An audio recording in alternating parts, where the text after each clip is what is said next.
Welcome to the Coffee with Karen podcast, a weekly chat show discussing everything from holistic health to current affairs from a mental, physical and spiritual perspective. Get your weekly cup of positivity with a sprinkling of woo-woo. Welcome to the show. This is going out on Mintwave Radio. That's mintwave-radio.com.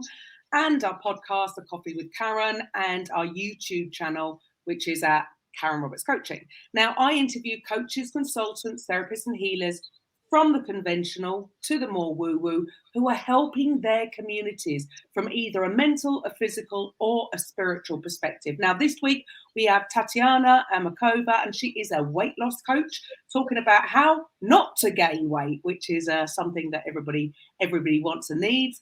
I'm your host, Karen Roberts, the owner of Mintwave Radio Station and Raising Vibrations Podcast Network. We provide a platform for coaches to get their message heard. We also help them design, create, market, and sell their own online programs. For more information, go to KarenRobertsCoaching.com. So, Tatiana, if you'd like to share with the audience a little bit about who you are and what you do. Yeah, absolutely. Well, first of all, thank you very much for having me today. So, my name is Tatiana, and I'm a certified health and life coach on a mission to help women lose weight and keep it off in a sustainable way, even if they tried dieting, yo-yoed in the past, and lost hope of getting the results they want.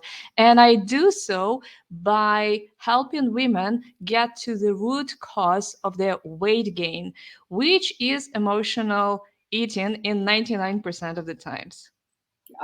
100%. I would agree with that. And that's coming from someone who spent pretty much my whole adult life in the fitness industry, 25 years teaching fitness. And then, and you know, I've still struggled myself, and I know 100% it's due to emotional eating, specifically during the lockdown. So can you share a little bit of your story? How did you come to become a weight loss coach?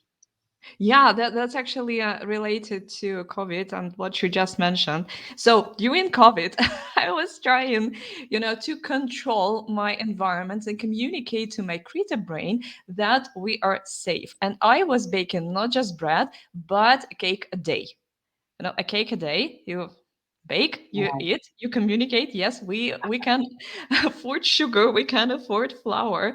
That's gonna be fine. We're going to pass through that. So it went out of control. Not that it has ever been in my control.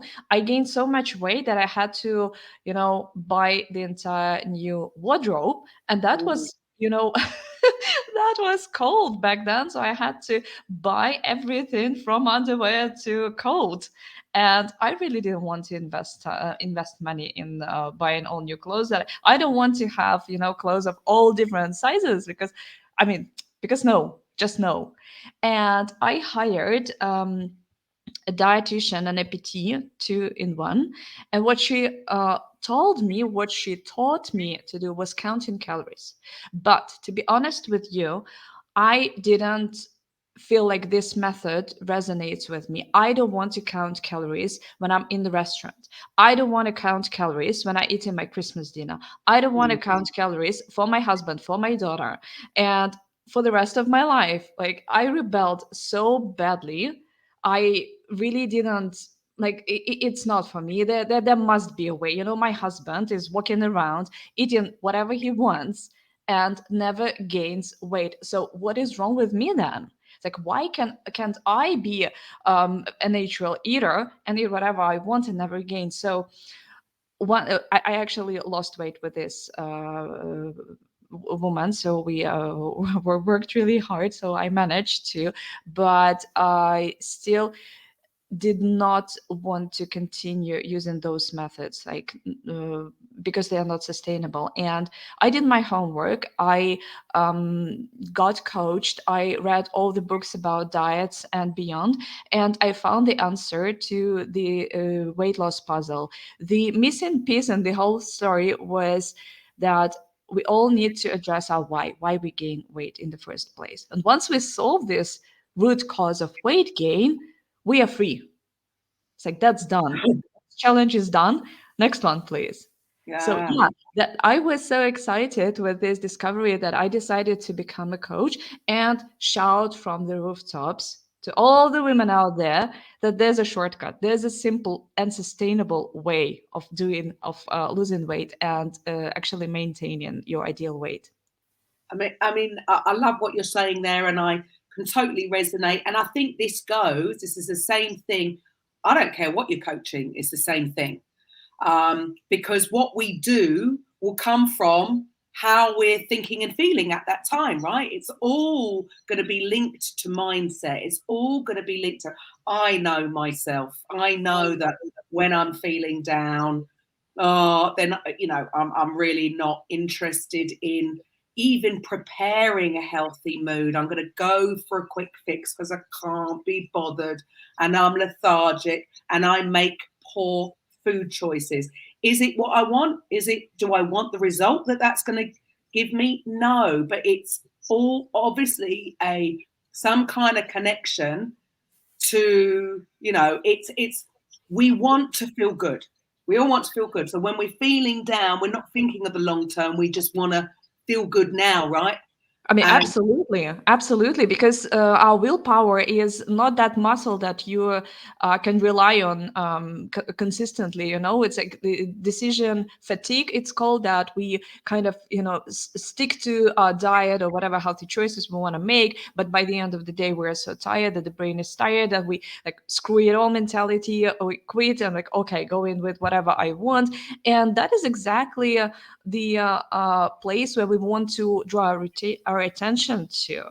If we have a craving in the evening, I would like to know why. What is going on for you there? What screams to be nourished? Because you see, cravings are kind of bits of information, like our brain connected our feeling of stress, feeling of I don't know, being tired, feeling of something else, to a certain way of dealing with this emotion, and that's overeating, right? But we want to really see if, I mean, first of all, stress eating never helps, but maybe for 10 minutes, but long term it doesn't. And we want to really see this behavior and find new ways to distress without using food to cope. That's like, the craving is a good thing, actually, so we can actually dive into uncovering the root cause of weight gain. love that, because we've been conditioned, not that I want to put blame on somebody out there, but at the same time we've been conditioned to, well, it's a treat. You do well at school, oh, well, here's a treat. It's your birthday, here's a treat. You've been a good girl, right, you can have an ice cream. So Or again, you exercise so hard. Now I deserve a reward. oh, that was a massive one for me. I'm not going to lie. I never really bothered too much about what I was eating because I was teaching so much. I was burning up so much energy anyway.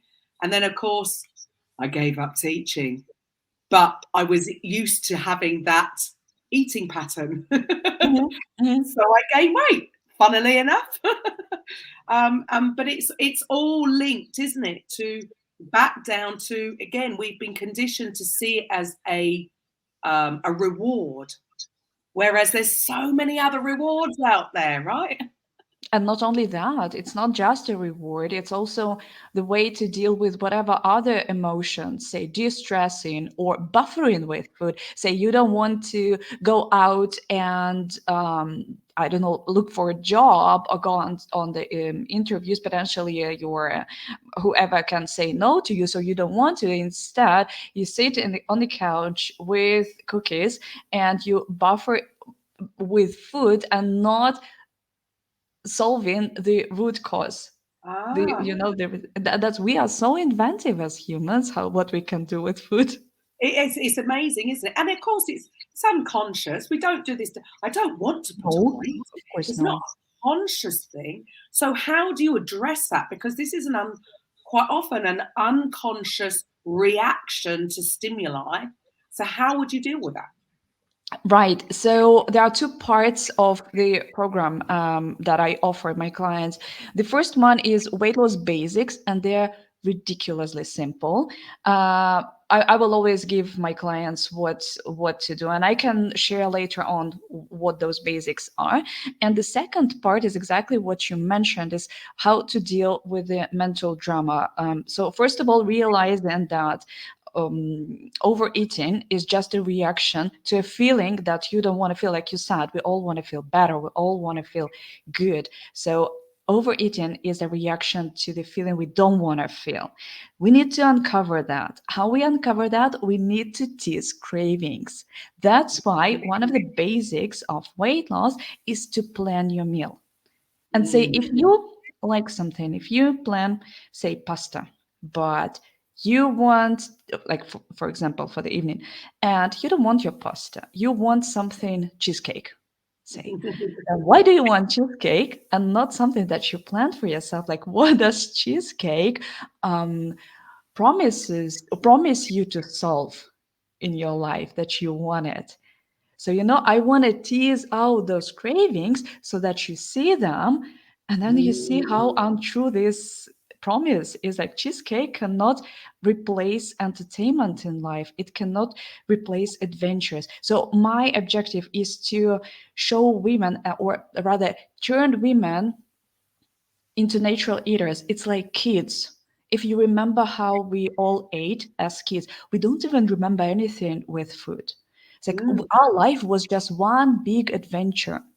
And we only came to eat because we had to, because I'm like, you have to eat, Clara, and so on. And they bite a cookie, put it back onto the plate, and run away for our adventure. So I Mm. want my women, my clients, to become those kids again, whose life is full of adventure, full of, purpose and whatever.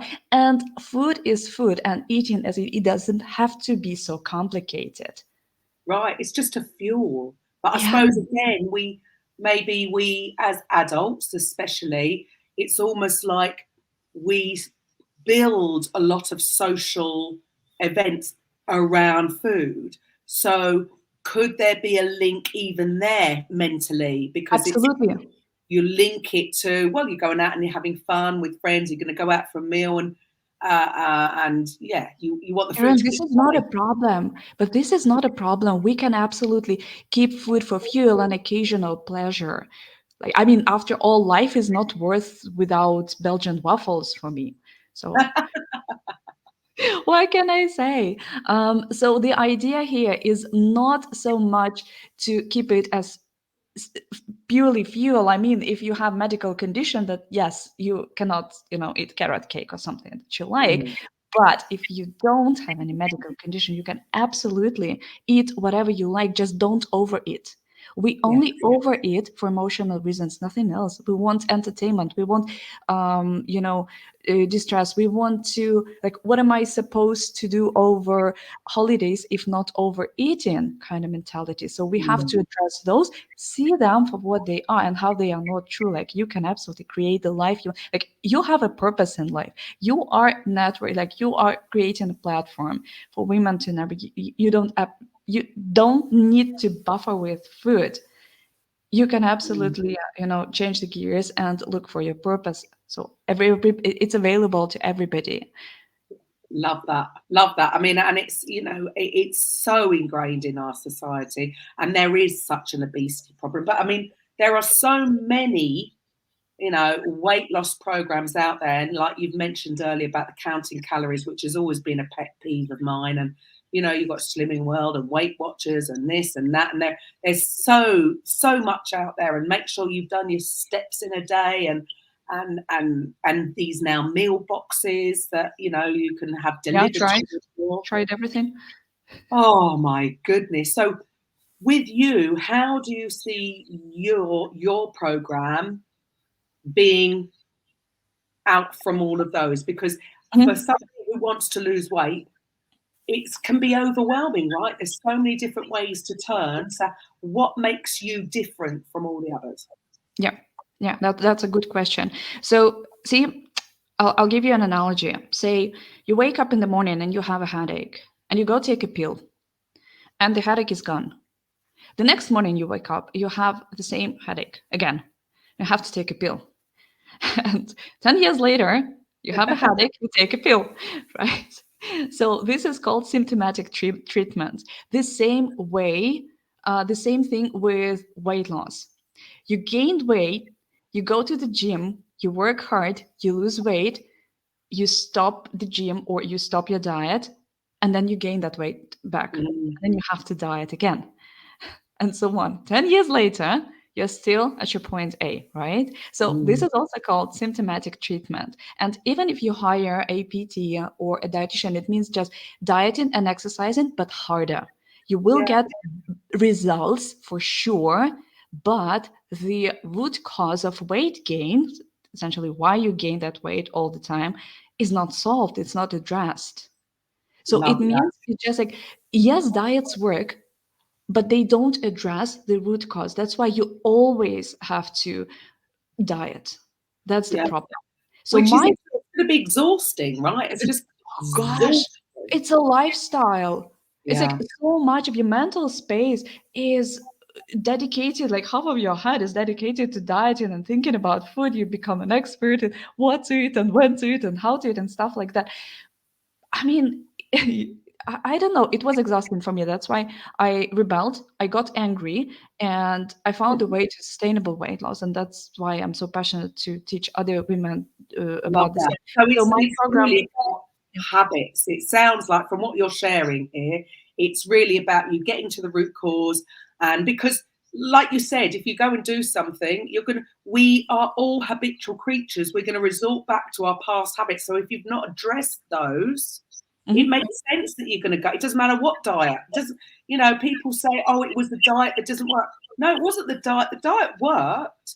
It's that we've resorted back to how we were eating, which gained the weight in the first place. So there's no magic No, this no. reason, is there? It makes sense. So it sounds like you're actually going back and sorting out the habits. The why. Yeah, love The that. why.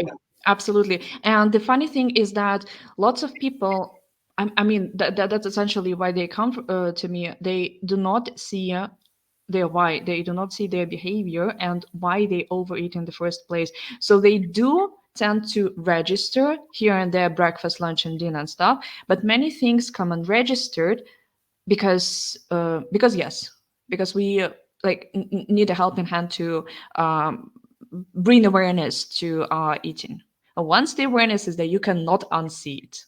It's like you Mm. cannot unsee that you're stress eating. You cannot unsee that you're eating too much of what your in-law made for you, just to people please you, not just out of courtesy or something, even if you are not physically hungry.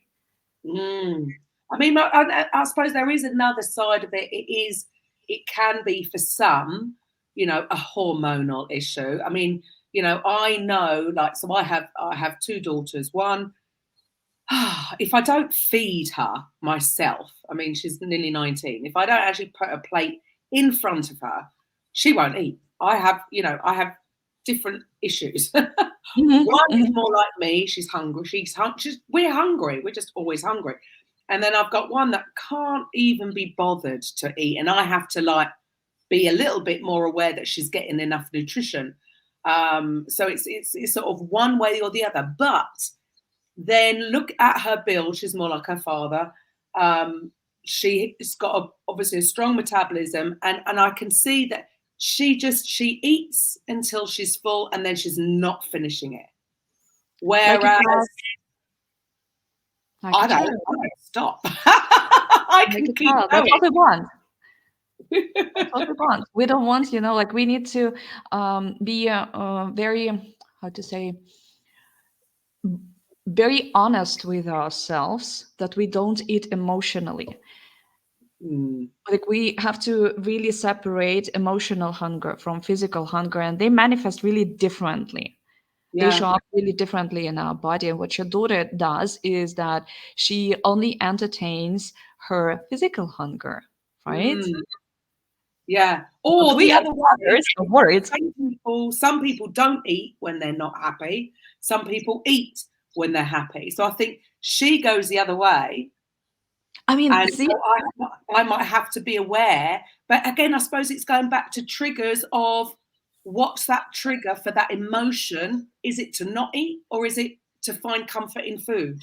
no, I'll tell you. See, the funny thing is that you can eat when you are absolutely sad, and you can eat when you're absolutely happy. It's just the emotion that feels really intense and unbearable that we want to numb. See, Right. it's not like a negative and positive, and we only eat when we are negative. No, positive eating is also eating. Like it's also Ah, emotional eating. It's just the emotion is very intense. It feels intense in our body. We don't like how it feels, so we want to numb it. It can ah, be happiness, like how I mean, with this logic, we wouldn't overeat over Christmas because we are so happy and we connect. yeah, And like, no, but we still eat, even yes, though socializing, connecting, and stuff because it's like yeah. it's intense and we like it feels hard. Crazy. It's crazy, really, when you. We are so inventive. Oh, aren't we just? And we're fooling ourselves. It's only ourselves that we're fooling, right? I do. I find it such a fascinating subject because, yeah, I suppose because I never really cared before. For 25 years teaching, like, I don't know, 17 classes a week. Mm, Had no need, just didn't really need to. I wasn't that bothered about nutrition. I wasn't looking to I didn't have the perfect body, but I was fit. I didn't feel the need to lose weight, as it were. mm, However, it definitely, I left the industry in 2016, became an online coach in this chair, really, and I wasn't exercising. I'd gone from everything to nothing, and I'd lost my accountability, I suppose. I could never understand, why don't you go and do a workout? But because I was being paid, I suppose, I had my timetable set. I've got to be here and then here, and I have to do it. Obviously, I didn't question it. It's my job. And all of a sudden, I had a new job. I needed to focus on that. I haven't got time to go to the gym. And then there are not classes when I want them or at the time that I want them. And I went from book to book. But that, again, it's just stories we tell ourselves. I was just telling myself, I could have gone and worked out, could work out at home. But it's yeah. funny that I obviously needed my accountability Mm, and never realized it. For a quarter of a century, I had accountability in my clients, in the members that are turning up for my classes.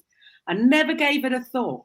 And then I realized that, well, actually, I'm just as lazy as the next person because I'm choosing not to do it. And it's madness, but that's obviously the mental part of that, and that I never even realized was in me, because for 25 years I've been just doing the thing. and Karen, we have to draw a line in the sand here. So okay, so let's keep sports for nice definition, endorphins, Mm. socializing. I don't know what else, why people, but weight loss is separate. Like Yeah, my objective is to help people lose weight, not when they have any resources, but only when they have their brain. So if right. their only resource is their brain and nothing else, they say, I had client, she was in a wheelchair, she couldn't exercise at Right. all. So my idea is to help them lose weight even when they cannot exercise, even if they do not have access to XYZ, Yeah, So and exercise doesn't work. It doesn't work for weight loss anyway. exactly. So let's keep it for pleasure. Let's Yeah, make it some like activity that you like doing, that you want to, but let's not also punish ourselves for not going. Like your motivation has to be strong enough to go to gym, yeah, yeah. right? And maybe It's gym is not funny how something the that you mind like, works. It's just, right? I find it Totally. fascinating now. And most people don't know. Most people just don't realize that that's what they're doing. So Yeah, that's how why do we you are make here. them aware? How do you make them aware? Because if people are out there listening and they want to lose weight and they didn't realize that it's linked to this, how would you present your offer to them if they're out there listening and Mm. they want to lose weight and they're thinking about joining Slimming Club or counting calories or doing this? What would you say to them to get Mhm. them to come and try your program?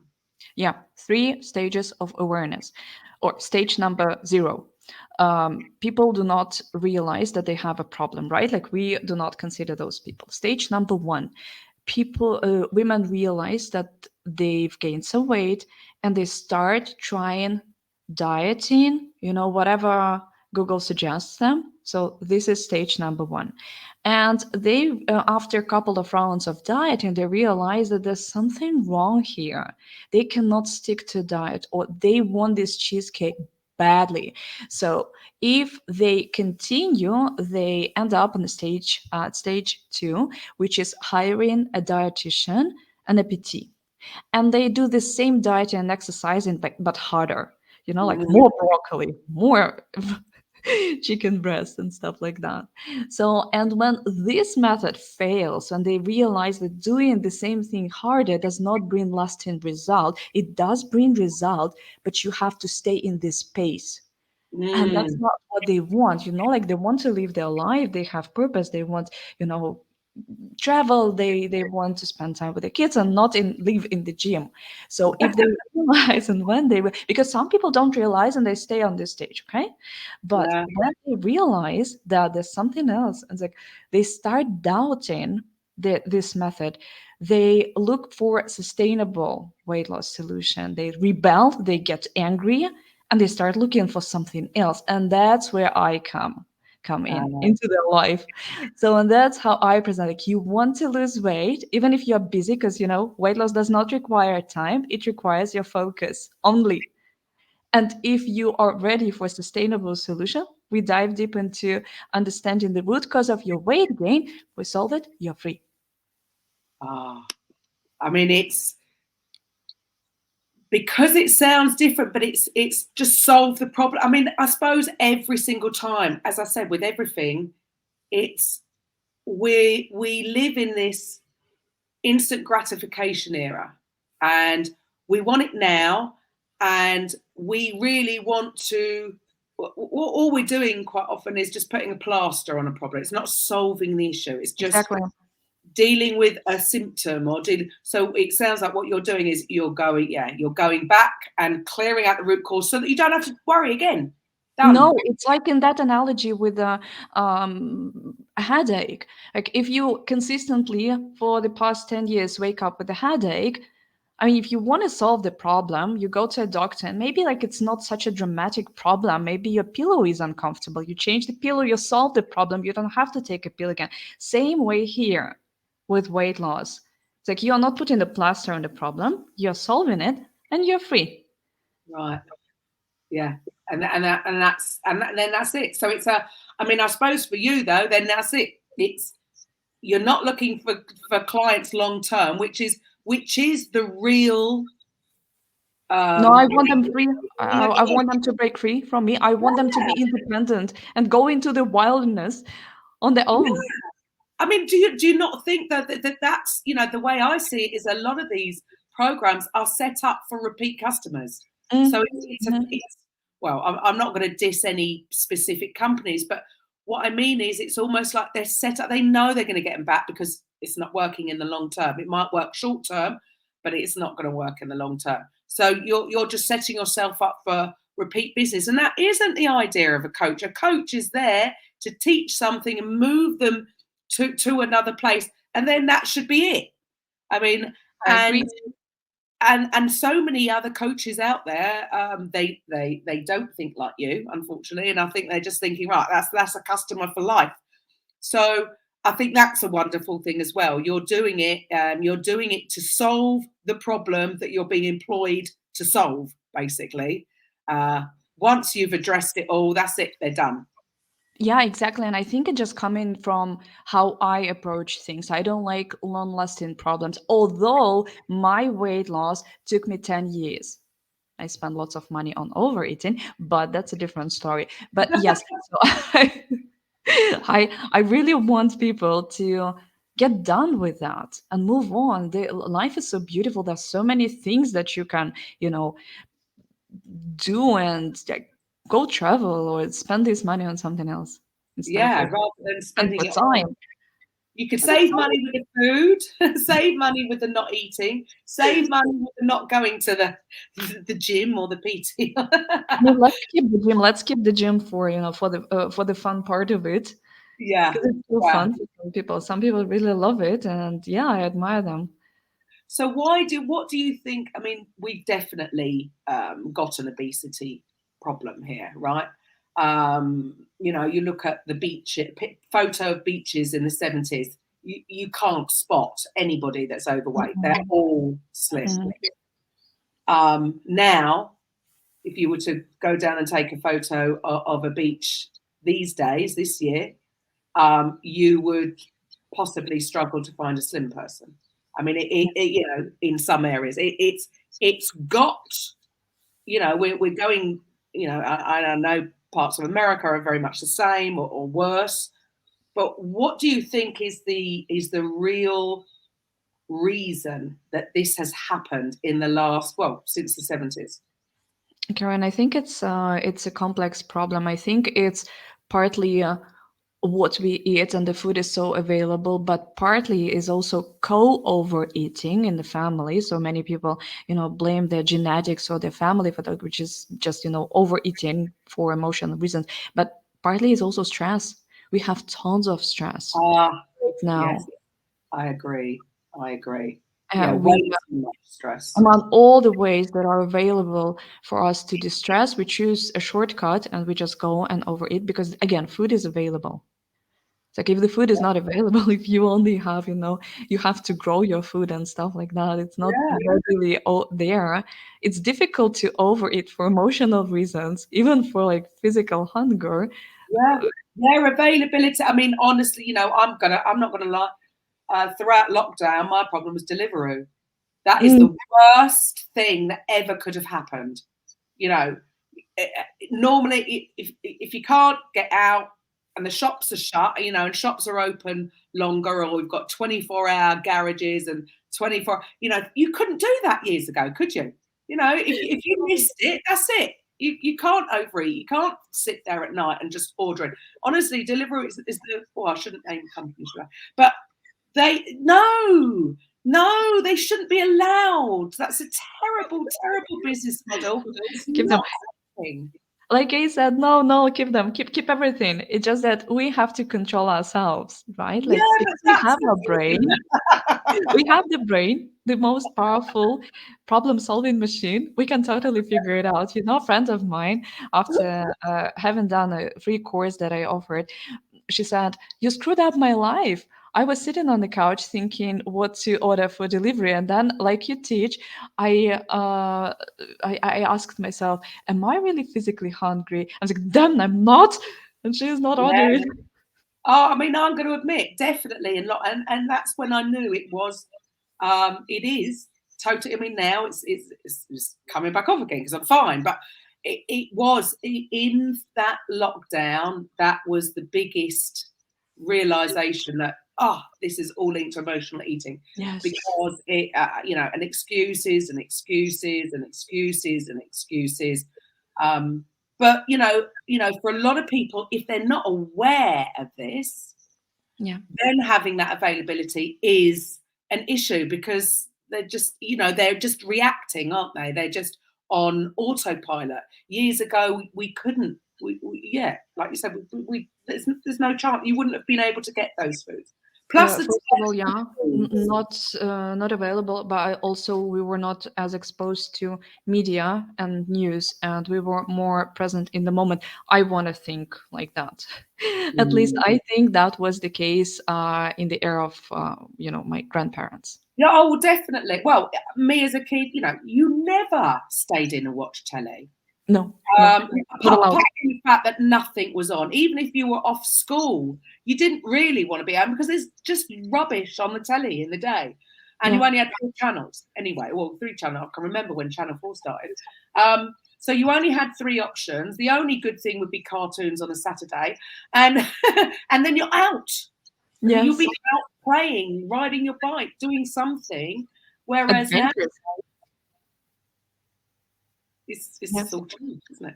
Yeah, but part of the problem is that Well, we are not taught how to deal with our emotions. So, not to blame previous generations, but we are coming from the generations of post-war people. They were not emotionally available to their kids, and then those kids um, gave what they could. Like, you inherited the luggage with whatever the knowledge you Mm. gained, and then you passed it on to the next generation. And that did not include distressing without food, or distressing in a way that is ecological, say crying it out, because crying, what is it, is a sign of um, Karen, tell me, is a sign of weakness, Oh, okay. right? Yeah, Or something, yeah, or yeah, something yeah, yeah. else. You're not allowed to cry. Yeah, stiff up, No. especially here. Stiff upper lip. Deal with it. Yeah, exactly. So it's partly the problem that we do not know how to deal with, like how to live with our own brain and how to deal with our emotions on the Mm. daily basis. And Yeah, I that's mean, why we just take a shortcut. yeah, yeah. I mean, stress, like you said, mentioned stress earlier. I mean, we do know that, you know, when cortisol is in the body, then everything, forget weight loss. Mate, your body's not going to be burning fat. No, it's not. It's gone to the extremities, ready to fight, fright, fleas, Yes. can't even say it. Fight or flight. Fight, Yeah. fight, freeze. Get my words out. And so, yeah, weight loss is the last thing on it on the body's mind. It's not. It's about survival. And yeah, I don't think enough people realise actually how much stress they are under.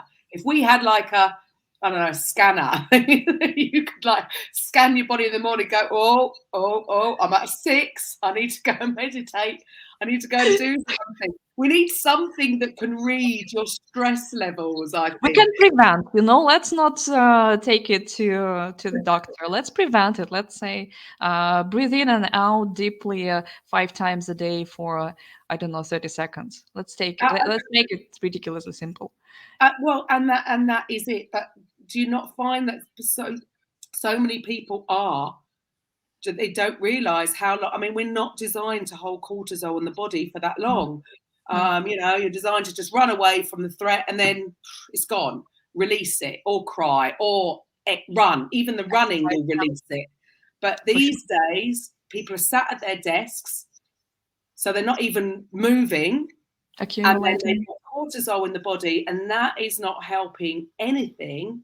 So really, it sounds like what you're offering is that in combination. So it really is. It's the mental side of it, but also you must be addressing the hormonal side of it. Is because cortisol is going to be a major hormone involved in the weight loss process, because cortisol's around. Forget it. Yeah, absolutely, absolutely. So this is actually funny because we start with weight loss, but we dive so deep that we solve something else. Like it becomes, like a byproduct of a weight loss program. So, for example, yeah. So one of my clients, she all of a sudden, so she started working, losing weight, everything's fine, but then she took on a job. She was working in night shift, so she couldn't sleep and she was severely underslept, so she stopped losing weight. And I told her, okay, let's focus on just one thing and let's see how things go. And that thing didn't work because she was not sleeping at all. So it's useless, to focus on weight loss when something else like sleep is not, hormones, right? Not in place. So that's why Right. I'm saying, like, you want to lose weight, you fix your sleep first. Then we can Yeah. address whatever comes next. Stress is, like we can also address it. We can also find ways to distress without food, and say like crying, exercising, doing push-ups, I don't know, talking to a friend, and 20 other different ways to distress. But yeah, we start with the weight loss, but there are I more love to uncover. I love that. I was given a very good piece of advice many years ago. Sell them what they want, give them what they need. Because Yes, because they want the weight loss, but they don't realize that they need all this other stuff. But if you maybe told them that, they might run a mile, because I think I don't need that. But for sure. Weight gain is actually just a sign, a symptom that something needs to be nourished, something screams for your attention. Yeah. Some people want career and they come and they think that they want to lose weight. Well, sure, they want to lose weight, but together with that, we figure out that they are not aligned with their purpose, with their career, with their passion and stuff like that. So Mm. I mean, As you say, it's such a complex issue, and it's interesting that because everybody deals with the physical part of it, and I don't mean exercise. What I mean is in the physical, as in the diet, what you're eating, mhm, how much you're exercising, how much you're sleeping, but there is the mental side and the spiritual side. for So, sure. and I'm not talking about religion, I'm talking about, so that would still link with the mental, with the de-stressing and meditating and breathing and connecting. Mhm. And people in general, I think things are definitely changing, but they're just seeing, or they just need the thing, whether it's let's focus on the food intake and the exercise intake and the sleep, but there's all these other aspects, which is why I suppose we do this. It's the mental, the physical, the spiritual perspective, and from what you've shared today is that you're covering everything. Yeah, I'm covering everything. I'm just not announcing it at the very beginning because I'm covering everything, right? Because people are not ready. They come for weight loss. They want weight loss. They Love don't that. know what's Maybe going they don't know what they don't know. Love exactly. that. So you're selling them what they want, which is the weight loss, and you're giving them what they really, really need. Absolutely. Fantastic. Perfect combo. Um, so for the listeners out there, if they can't see the video or see any of the links underneath, if they're just hearing it on the radio and they're, because Christmas was a while ago and they've gained weight and they're ready to take action because what they've been trying, because trust me, they've all joined the gym in the first week in January this year. Sure, I know, I know. That's the most popular resolution. They're all gone by February, don't worry. By February, okay. So they're going to be ready to try something, because again, I mean, it's a side of a madman to keep doing the same thing over and over and over and expecting a different result, right? Yeah, So absolutely.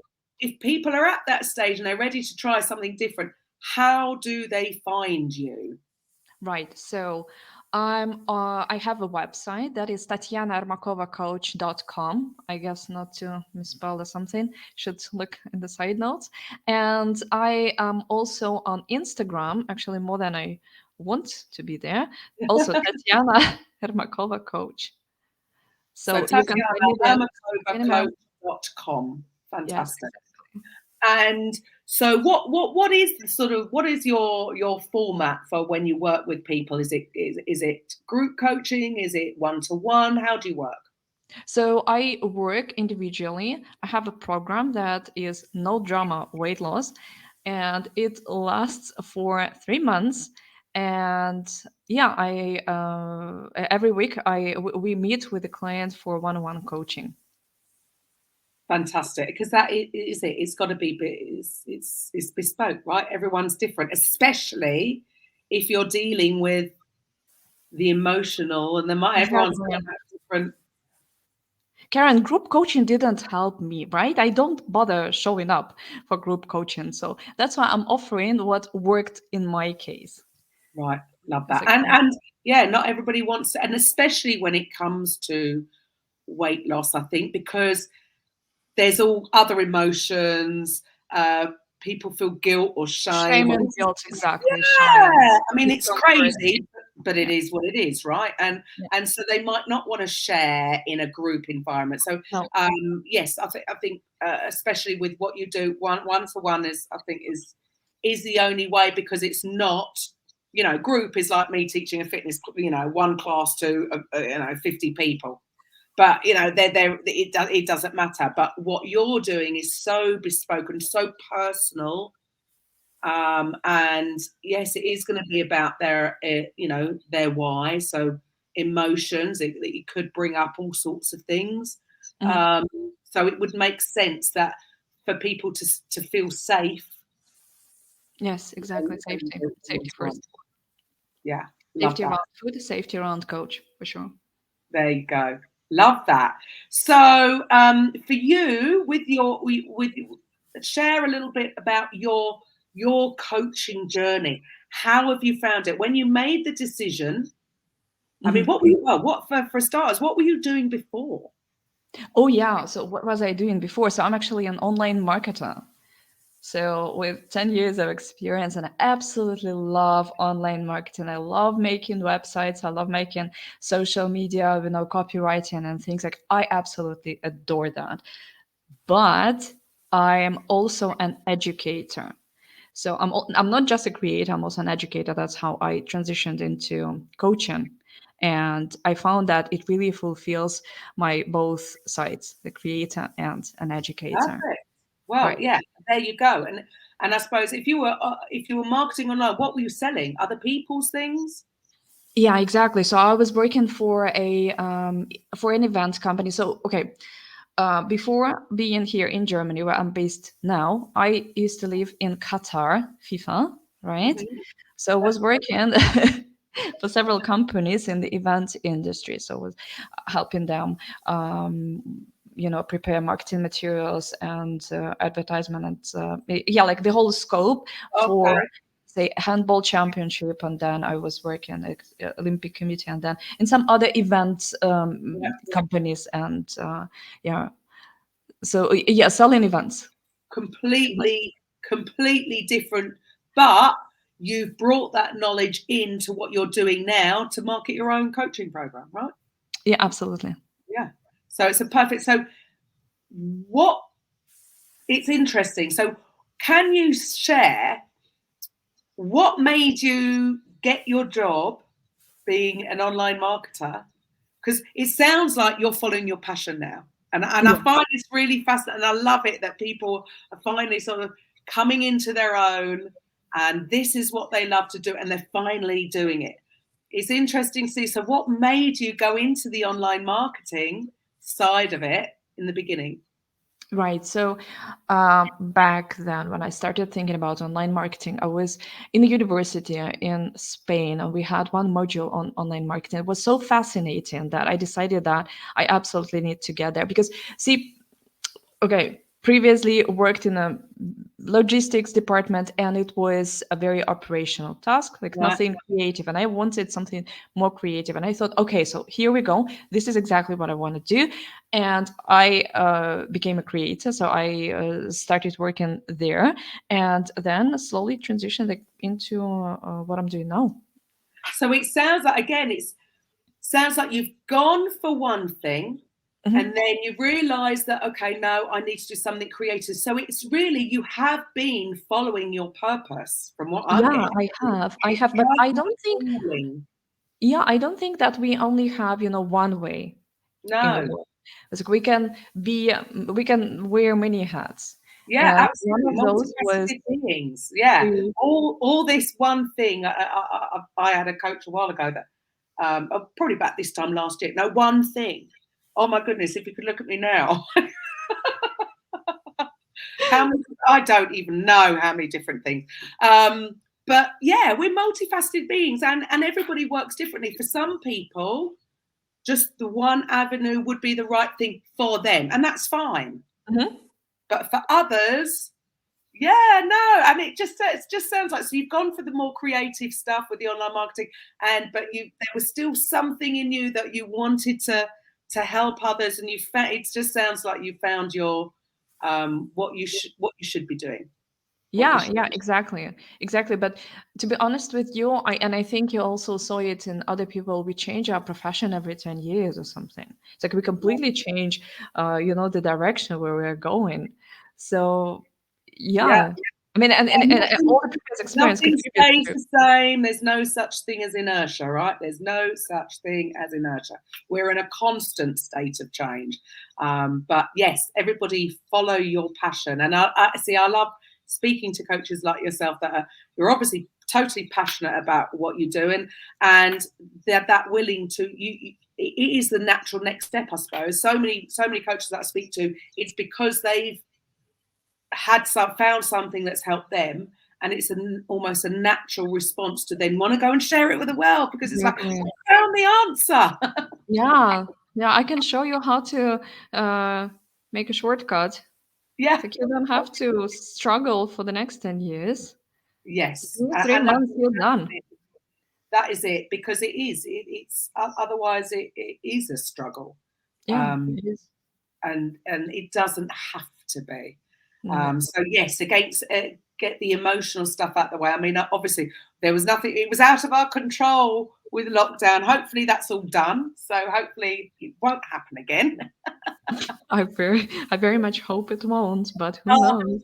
yeah, absolutely, absolutely. So, yeah, thank you so much for being on the show. And it was always sort of something that was, I was very passionate about, and I suppose the reason even I stopped was because I'm a I'm a do as I do, not just do as I say person. And because of lockdown, I had gained weight, and I felt that I couldn't ethically coach Mm. something that I wasn't doing Mhm. myself. Yeah. Um, because and it's funny about yes, I was doing a diet, I suppose, but combined with mindset, but um, purely because I do truly believe that we have been taught wrong with I studied nutrition, sports nutrition. Oh my, I'm not even going to say how many years ago because it's embarrassing. I'm not that old, but and I know, and it hasn't really changed, because I then a couple of years ago went back into nutrition, and really the recommendations were still the same, but I lost weight, so much weight doing keto, and I couldn't understand why. So I joined a course with doctors and nurses, because it's good for lots of health conditions, and I couldn't understand why we have been told that the fat is bad, and all these things. Everything seems to be misinformation out there Yes, yes. regards to nutrition, and I, I felt like asking for my money back. Yeah, yeah, I mean, you're absolutely right. I mean, every 10 years, there's some new food that is being demonized. Yeah, We don't have the full picture of what to eat, what not to eat. That's why one last insight.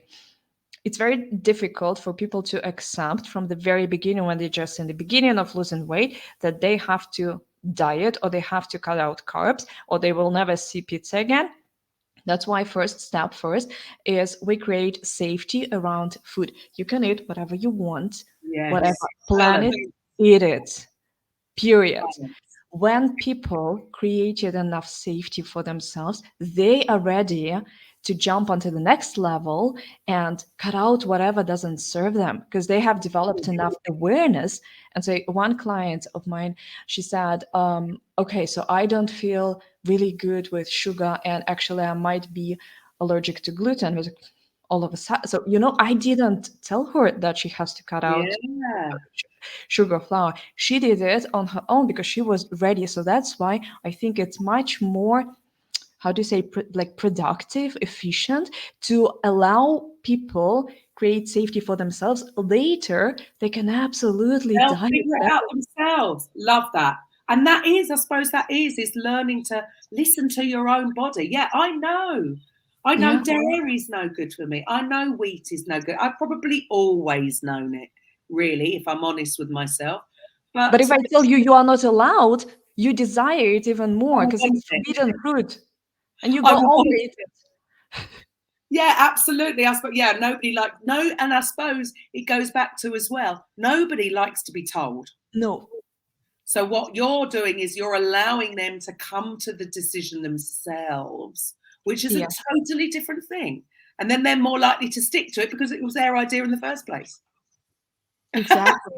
I mean, my objective is not to move them towards salad rather than, but my objective is to help them see food for what it is, and still you can eat whatever you want. And occasionally, like I told you, life without Belgian waffles, I mean, is What's meaningless. the point? What's the point exactly? So that's why I want them to learn to eat whatever they want. If they want, they can diet later on, but that's their initiative. Yes. Yeah.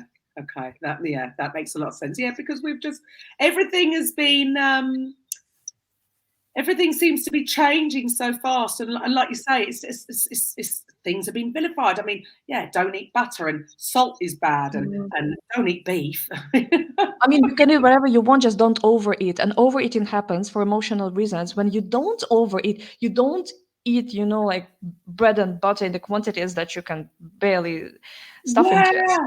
You eat. Yeah, and then it's okay to have a couple of bits. It is all about that. I suppose that's the thing, maybe then. We've just all somehow come out of balance through, I don't know, I suppose it's taken its time. Nothing happens overnight, right? So, even, I mean, I can remember, when I was a child, you had to ask if you wanted a biscuit, and there'd be plain biscuits, or maybe once a week they'd have maybe a variety pack. But you ask and you take one or two, and that is it. These days, you open up a packet of biscuits, they're all gone. Because again, I suppose there's so much. We live in a world where we're so well fed, so undernourished, and there's so much availability that, yeah, we've somehow been conditioned to use it as a feeding our emotional. It makes so much sense. It does make so much. But at the same time, it's in our control to solve this puzzle and be fully responsible of what goes into our mouth. Which is more important. You're empowering people as well then. Sure. Because I love that. It's all about, because if we blame it on something, then nothing can change, right? But when we realise it's us, then we have the power to change then. So I love what you're doing, and I do think it's a good, unique approach to it, and it's the right approach to it, because nobody wants to be, oh God, the thought of being on a diet for the rest of your life. No. No, absolutely not. So if you're sick of dieting and you've had enough and you really don't want to go to the gym, and you realise that there is another way, because exercise doesn't, it's 85% nutrition and it's 15% exercise. So, exercise is not the driving factor at all. It's emotion. It's your mental well-being. So actually they end up skinny and happy. It's a win-win. It's a win-win. Awesome. Well, thank you for your time today. It's been great speaking to you. And the rest of you, I will be back with a coffee with Karen, actually in a couple of days. So bye for now. Coffee with Karen podcast, a weekly chat show discussing everything from holistic health to current affairs from a mental, physical and spiritual perspective. Get your weekly cup of positivity with a sprinkling of woo-woo.